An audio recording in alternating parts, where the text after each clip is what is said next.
आज के इस वीडियो में हम आपको बताने वाले हैं उस ब्लॉकबस्टर बॉलीवुड फिल्म के बारे में जिसने न सिर्फ इंडिया में बल्कि ओवरसीज मार्केट में भी रिकॉर्ड बिजनेस किया। और ये बात है सन 1966 की।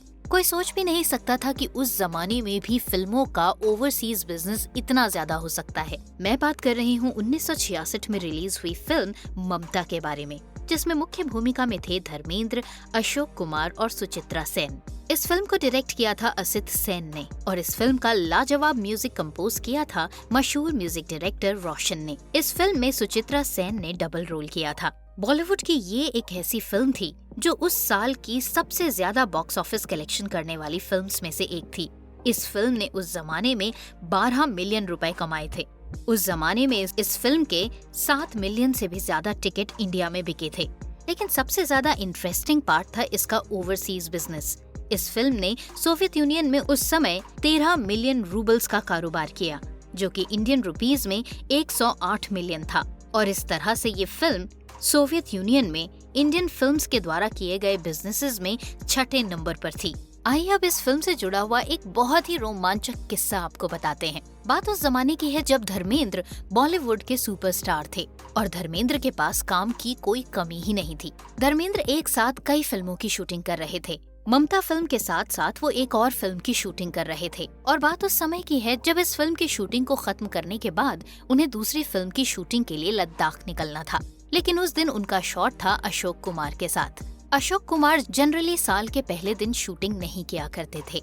अशोक कुमार ने अपने फिल्मी करियर में कुछ रूल्स बनाए हुए थे, जिनमें से एक रूल ये था कि 31 दिसंबर के अगले दिन यानी 1 जनवरी को वो फिल्मों की शूटिंग नहीं करेंगे। और इसके पीछे कारण था कि वो नए साल की शुरुआत बेहद ही हैपनिंग के साथ करना चाहते थे और ऐसे में वो काम से छुट्टी लेकर जिंदगी के पूरे मजे लेना चाहते थे। लेकिन क्योंकि धर्मेंद्र एक साथ दो फिल्मों की शूटिंग कर रहे थे, लिहाजा वो अशोक कुमार के घर उन्हें मनाने पहुंचे कि वो किसी भी तरह 1 जनवरी उनके साथ शूटिंग कर लें, ताकि वो अपने शॉट्स निपटाकर अपनी अगली फिल्म के लिए लद्दाख निकल जाएं।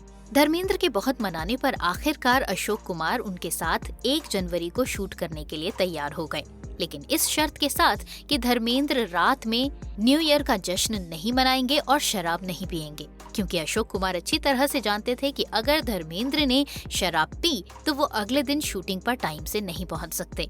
जिस पर धर्मेंद्र ने उन्हें कहा कि वो उनसे मिलने के बाद सीधे अपने होटल जाएंगे और सो जाएंगे। वादे के मुताबिक धर्मेंद्र अशोक कुमार से अगले दिन के शूट का वादा लेकर सीधे अपने होटल पहुंचे। जब वो अपने होटल पहुंचे तो उन्होंने देखा नीचे नए साल का जश्न मनाया जा रहा है। धर्मेंद्र को जश्न मनाना मना था, लिहाजा उन्होंने जश्न मनाने की कोशिश भी नहीं की। लेकिन उनके मन में बार बार उमंगे जाग रही थी कि एटलीस्ट वो एक बार जाकर नीचे देख कर आए कि किस तरह का सेलिब्रेशन चल रहा है। धर्मेंद्र सोने की तैयारी कर चुके थे और कुर्ता और लुंगी पहनकर बिल्कुल सोने ही जा रहे थे कि उनके मन में आया कि चलो एक बार नीचे जाकर जश्न का मुआयना किया जाए। धर्मेंद्र अपने होटल के कमरे से निकले और नीचे उतरकर बार की तरफ देखने लगे। लेकिन तभी अचानक बार में मौजूद लोगों ने धर्मेंद्र को देख लिया और जोर जोर से धर्मेंद्र चिल्लाना शुरू कर दिया और उन्हें बार के अंदर खींच लिया। इसके बाद लोगों ने धर्मेंद्र को नए साल के जश्न में अपना साथी बना लिया, लेकिन जबरदस्ती। और उसके बाद एक जाम छलकने लगे। रात के 3 बजे तक ऐसा ही चलता रहा। और फिर जब नए साल का जश्न खत्म हुआ तो धर्मेंद्र को इस बात का एहसास हुआ कि वो अगले दिन की शूटिंग के लिए नहीं पहुंच पाएंगे अगर वो अब जाकर सोएंगे तो। लिहाजा धर्मेंद्र उसी समय अपने ड्राइवर के साथ सेट पर पहुंच गए और अपने मेकअप रूम में जाकर सो गए।